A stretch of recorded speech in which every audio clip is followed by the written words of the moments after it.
Discover the world के मुआज़िज़ दोस्तों, मैं हूं माजिद मलिक और आप तमाम देखने और सुनने वालों को अस्सलाम वालेकुम। नाज़रीन, वो कौन सा अमल था जो कायदे आज़म को इतना खुश नसीब बना गया? पाकिस्तान के क़याम का मकसद क्या था? दूरअंदेशी, जहानत, हाजिर जवाबी और वकार, ये वो चीजें हैं जिस शख्स में हो उसे दुनिया की कोई ताकत हरा नहीं सकती। ये चीजें ज़हन में आते ही अगर हम पाकिस्तान की तारीख पर नजर दौड़ाएं तो हमें सिर्फ एक ही शख्सियत ऐसी नजर आती है और वो है कायदे आज़म मोहम्मद अली जिन्ना। कायदे आज़म मोहम्मद अली जिन्ना को बहुत सारे लोग एक मजहब बेजार और लिबरल शख्स के तौर पर जानते हैं, जबकि कायदे आज़म ऐसे कतन नहीं थे, वरना इन्हें रसूल पाक सल्लल्लाहु अलैहि वसल्लम का दीदार नसीब ना होता। ये बात सच है और आज हम आपको बताएंगे कि नबी करीम सल्लल्लाहु अलैहि वसल्लम ने कायदे आज़म मोहम्मद अली जिन्ना को अपना दीदार क्यों करवाया और उनके जिम्मे क्या काम लगाया गया। कायदे आज़म मोहम्मद अली जिन्ना दूर अंदेशी और संजीदगी का पैकर थे और इसके साथ साथ वो एक बहुत बड़े आशिक़े रसूल भी थे, लेकिन उन्होंने कभी इस चीज का ढंढोरा नहीं पीटा और हमेशा इस चीज को राज में ही रखा। यह राजधानी साबित करती है कि कायदे आज़म किस कदर अजीम इंसान थे और इन्हें अपनी जिम्मेदारी का किस कदर एहसास था। अगर वो इस बात को अयां कर देते तो पाकिस्तान में बसने वाली गैर मुस्लिम अकलियतें एक अनजाने खौफ का शिकार हो जाती, जबकि एक हुक्मरान जो मुसलमान हो उस पे अपनी तमाम रियाया की बराबर जिम्मेदारी आयद होती है, चाहे वो कोई मुसलमान हो या गैर मुस्लिम। और यही वजह है कि कायदे आज़म ने अपने दौर में हमेशा बराबरी और मुसावी हकूक की बात की और अपनी हर तकरीर में बराबरी और मुसावात की मिसाल देते हुए हमेशा दीन इस्लाम का नाम ही लिया। वो कौन सी जिम्मेदारी थी जो आकाए नामदार सरवर कायनात रसूलुल्लाह सल्लल्लाहु अलैहि वसल्लम ने इस सूटेड बूटेड, क्लीन शेव और मगरबी लिबास पहनने वाले आदमी के जिम्मे लगाई, और वो कौन सा अमल था जिसकी वजह से कायदे आज़म को यह सादत नसीब हुई? तो प्यारे दोस्तों, आज हम आपको इस बारे में पूरी तफसील से आगाह करेंगे। कायदे आज़म के बारे में छुपी पोशीदा बातें जानने के लिए इस कीमती और मालूमाती वीडियो को शुरू से लेकर आखिर तक खुद भी जरूर देखिएगा और अपने दोस्तों के साथ भी शेयर जरूर कीजिएगा। तो नाज़रीन, कायदे आज़म काठियावाड़ गुजरात के एक छोटे से इलाके में पैदा हुए। इनकी फैमिली हिस्ट्री के बारे में हम सब ही जानते हैं। कायदे आज़म शुरू से ही एक बड़े मेहनती इंसान थे और लग्व चीजों और फजूल खेल तमाशों से दूर रहते थे। इनके वालिद की बड़ी ख्वाहिश थी कि मेरा बेटा पढ़ लिख कर बड़ा नाम कमाए, लेकिन इन्हें नहीं मालूम था कि अल्लाह ने इनके बेटे के नसीब में एक बहुत बड़ी सादत लिख रखी है। कायदे आज़म शुरू से ही अपने मजहबी मामलात को पोशीदा रखने के आदी थे और अपनी इबादत भी तन्हाई में किया करते थे। कायदे आज़म को करीब से जानने वाले बहुत सारे लोग इस बात की गवाही देते हैं कि कायदे आज़म दरूद शरीफ बहुत कसरत से पढ़ा करते थे। कायदे आज़म ने ग्रेजुएशन के बाद जब लंदन में काम किया और वहां पे कानूनी डिग्री लेने के लिए इदारों का जायजा लेना शुरू किया तो इनकी एक अदा अल्लाह रब्बुल इज़्ज़त को बेहद पसंद आई।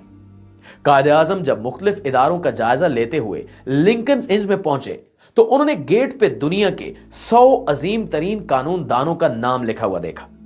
उन्होंने देखा कि सबसे पहला नाम सबसे बेहतरीन इंसान और अल्लाह के महबूब हजरत मोहम्मद सल्लल्लाहु अलैहि वसल्लम का था, क्योंकि नबी करीम सल्लल्लाहु अलैहि वसल्लम ने उस दौर में मुसावात और बराबरी की बात की जब दुनिया में इस नाम की कोई चीज नहीं पाई जाती थी। यही वजह है कि गैर मुस्लिम भी नबी करीम सल्लल्लाहु अलैहि वसल्लम की अजमत का एतराफ करने पर मजबूर हो गए और उन्होंने दुनिया के बेहतरीन कानून दानों में सबसे पहला नाम नबी करीम सल्लल्लाहु अलैहि वसल्लम को दिया। लिंकन इन कोई बहुत बड़ा मशहूर इदारा नहीं था, इसके बावजूद महज इसलिए कि इन्होंने नबी करीम सल्लल्लाहु अलैहि वसल्लम को कानून दानों की फहरिस्त में पहले नंबर पर रखा है, कायदे आज़म ने अपनी तमाम तहकीक मुलतवी कर दी और फौरन उसी इदारे में दाखिला ले लिया। यह अदा अल्लाह रब्बुल इज़्ज़त को पसंद आ गई और जब कायदे आज़म अपनी डिग्री मुकम्मल करने के बाद एक बैरिस्टर बन गए तो उस वक्त कायदे आज़म परेशान थे कि अब मैं अपने मुल्क जाकर क्या काम करूं, क्योंकि वो मुसलमानों को मुस्तकबिल में अंग्रेजों और हिंदुओं की गुलामी से भी महफूज रखना चाहते थे। नाज़रीन, ये इनकी अच्छी नीयत का समर था कि अल्लाह रब्बुल इज़्ज़त के हुक्म से इन्हें नबी करीम सल्लल्लाहु अलैहि वसल्लम का दीदार हुआ और आप सल्लल्लाहु अलैहि वसल्लम ने इन्हें एक अलग वतन के क़याम के लिए जदोजहद करने का हुक्म दिया। ये बात भी सब लोग जानते थे कि कायदे आज़म अपनी ज़ाती जिंदगी में अंग्रेजी लिबास पहनने, सिगार पीने और अंग्रेजी बूदोबाश के आदी थे, इसलिए मुसलमानान हिंद इन्हें अपने लीडर के तौर पर कबूल नहीं करेंगे। तारीखी किताबों से भी हमें मालूम होता है कि नबी करीम सल्लल्लाहु अलैहि वसल्लम ने बर सगीर में मौलाना अशरफ अली थानवी और मौलाना शब्बीर अहमद उस्मानी को भी अपने दीदार से सरफराज किया और इन्हें कायदे आजम की इस मामले में मदद करने का हुक्म दिया ताकि दीनी शख्सियात कायदे आजम की पुश्त पर खड़ी हो सके। यह इसलिए जरूरी था ताकि मुसलमानों को इस चीज का एतमाद पैदा हो कि यह शख्स भले ही अंग्रेजी लिबास पहनता है लेकिन दरअसल आशिक रसूल है और वो कायदे आजम की तहरीक की पैरवी करने में किसी वसवसे का शिकार ना हो। प्यारे साथियों, कायदे आजम ने वापस आकर इस नए वतन के कयाम के लिए जदोजहद शुरू की। उस वक्त बरे सगीर में दीगर तहरीकें भी अंग्रेजों की हुकूमत से निजात पाने के लिए सरगर्म थी, लेकिन वो सब पुरतशद्दुद तहरीकें थी जिनमें हुकूमत वक्त को चैलेंज किया जाता था, जबकि कायदे आजम ने मुज़ाकरात और बातचीत का रास्ता अपनाया और जिंदगी में कभी एक बार भी जेल नहीं गए। यह कायदे आजम की दूर अंदेशी थी कि उन्होंने अपने दामन को हर किस्म के इल्जामात से भी पाक रखा। कायदे आजम को लेकर बहुत सारे लोग ये गलतफहमी का शिकार हैं कि कायदे आजम एक इस्माइली शिया थे, लेकिन इस चीज की गवाही मौलाना अशरफ अली थानवी समेत बेशुमार लोग दे चुके हैं कि कायदे आजम ने इस्लाम कबूल कर लिया था और वो एक बहुत बड़े आशिक रसूल थे। यहां तक कि कायदे आजम को ख्वाब में इस चीज का हुक्म भी दिया गया कि वो अलामा इकबाल को अपनी मदद के लिए लंदन से बुलाएं। उस वक्त अलामा इकबाल भी लंदन में अपनी तालीम मुकम्मल कर चुके थे और वो भी दिन रात इसी सोच में मगन थे कि मैं अब क्या करूं। जब इन्हें कायदे आजम का यह खत मिला तो हजूर सरवर कायनात सल्लल्लाहु अलैहि वसल्लम का हवाला सुनते ही अलामा इकबाल दिलो जान से कायदे आजम की हिमायत के लिए बरे सगीर वापस आ गए और इन दोनों शख्सियात ने मिलकर हमारे लिए इस नए वतन के कयाम की जदोजहद शुरू की। ये दोनों शख्सियात ही आम मुसलमानों के नजदीक अंग्रेजी बूदोबाश और तर्ज जिंदगी की आदी महसूस होती थी, लेकिन अल्लाह ही जानता था कि ये दोनों शख्सियात कितनी बड़ी आशिक रसूल हैं।